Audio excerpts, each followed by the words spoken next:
John Henry Holliday, better known by his nickname Doc Holliday, was a guy who possessed a wide range of skills and was a notable figure in the American West. Beginning with his childhood in the South and ending with his enduring legacy, the life of Doc Holliday is examined in depth in this documentary that may be seen on YouTube. This video sheds light on the man behind the mythology by examining his relationships, achievements, and eventual reputation. Come along with us as we delve into the lives and times of Doc Holliday and experience this riveting trip. Early life and upbringing. Doc Holliday's father, Henry B. Holliday, had a distinguished military career, having served in various wars, including the Cherokee Indian and Mexican-American Wars. Doc Holliday's upbringing was influenced by his father's military service. Henry Holliday took up an orphaned Mexican kid called Francisco Hidalgo when he returned home from fighting in the Mexican-American War. Henry Holliday was known as Doc Holliday. Henry married Alice Jane McKay in 1849, and the couple had a daughter together whom they named Martha Eleonora. Sadly, Martha Eleonora passed away when she was still a youngster. John Henry Doc Holliday was born on August 14, 1851, and he was baptized at the First Presbyterian Church in Griffin, Georgia, in 1852. The Holliday family moved to Lowndes County, Georgia, in 1857. After Major Holliday, Doc Holliday's father, inherited a large tract of land in the Valdosta area of Georgia. John Henry obtained a well-rounded education at the Valdosta Institute, which included instruction in Greek, Latin, and French, among other languages. The pivotal roles that Major Holliday played in the city, including serving as mayor and holding other prestigious offices, provided the groundwork for the experiences that would go on to influence Doc Holliday's life. The death of John Henry's mother, Alice, from tuberculosis in 1866 left an indelible mark on him, as it was one of the defining moments of his life and one of the most difficult challenges he faced. The fact that his father remarried only 3 months after Alice's dying added insult to injury for him. In spite of these challenges, Doc Holliday's schooling and upbringing in Valdosta served to better prepare him for the exciting and challenging times that were still to come. In the year 1870, Doc Holliday decided to further his education by enrolling in a college in Philadelphia, Pennsylvania. After completing his studies there, he moved to Atlanta, Georgia, to begin working as a dentist. This was the time period in which his first recorded firefight took place. It took place in January of 1875. They were taken into custody as a consequence of an argument with a local bar owner called Austin that eventually turned into a violent altercation. A few days later, after another argument, Doc fatally shot a prominent citizen, which prompted him to leave for Jacksboro, Texas, where he found work as a faro dealer. The Lawless Years. Jacksboro, a lawless cowboy town located next to an army station, became an important chapter in Doc Holliday's life during this time period. He practiced his shooting abilities by taking part in 3 additional gunfights in rapid succession, armed with the firearms and knife he had brought with him. Even though no one was injured or killed as a result of these altercations, the fact that there were no legal penalties was partly attributable to the disorderly and lawless nature of the town. One deadly event, in which Doc shot and killed a soldier from Fort Richardson, prompted the government to launch an investigation and offer a reward for his capture, which he has not yet claimed. When Doc Holliday was diagnosed with tuberculosis, he realized that relocating to an area with a warmer and drier climate might help delay the progression of his illness and preserve his quality of life. In hopes of finding comfort, he moved to Dallas, Texas, the most significant metropolis before the Western frontier. In Dallas, he collaborated with a dentist named Dr. John A. Seeger, and the two of them became well known for their dental work.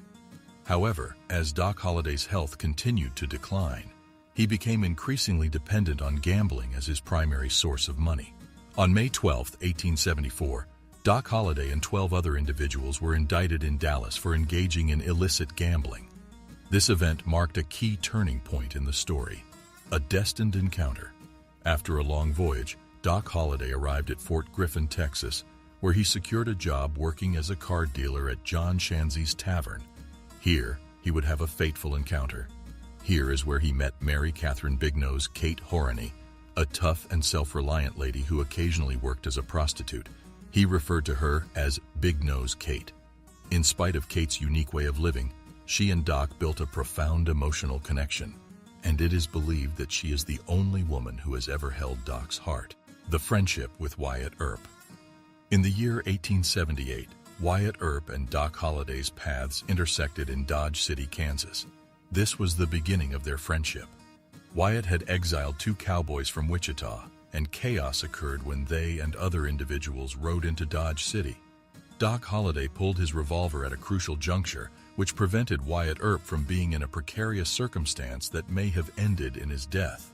Wyatt Earp always said that Doc Holliday was the one who kept him alive, despite the fact that the specifics of this confrontation have been lost to history due to the paucity of media coverage that occurred at the time.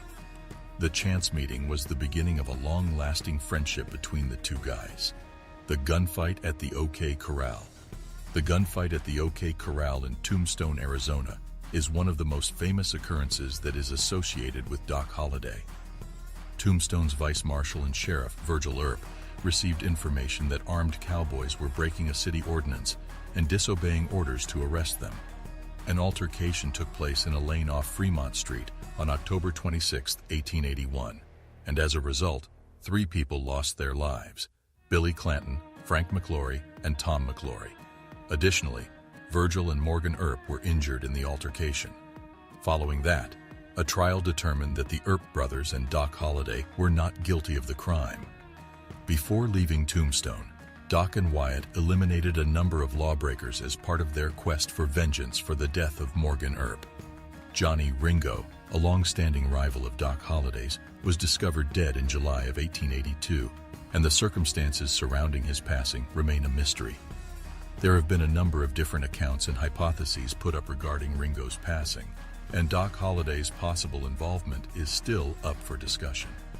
Even though Holliday was said to be hundreds of miles away at the time, according to some accounts, others imply that he may have played a role in the incident. There is still no clear explanation for what happened when Johnny Ringo passed away. The final days of Doc Holliday and his legacy. Despite his fame as a gunfighter, Doc Holliday did not have unbeatable odds. On multiple occasions during the course of his life, he was minutes away from passing away. His struggle with tuberculosis took its toll, and in May of 1887, he traveled to Glenwood Springs in Colorado, hoping to find some respite there. Unfortunately, his health continued declining, and he was confined to bed for the rest of his life. The Glenwood Hotel was the location where Doc Holliday passed away on November 8, 1887. His legacy will be remembered as a model of steadfastness, devotion, and bravery in the face of hardship for generations to come. In conclusion, the life and mystique of Doc Holliday continue to captivate audiences and serve as the impetus for a great number of stories, films, and novels. In spite of the difficulties he encountered and the more negative aspects of his reputation, his life serves as a reminder to us that there is always a reason for optimism, even in the most trying of circumstances. The journey that Doc Holliday took from being a good dentist to being an infamous gunslinger exemplifies the attitude of overcoming adversity and striving to achieve one's greatest potential. The enduring force of human determination is demonstrated by his legacy, which stands as a tribute to that power. That's all for today. Let us know your thoughts in the comments below. And don't forget to like, share, and subscribe to our channel for more videos. See you next time.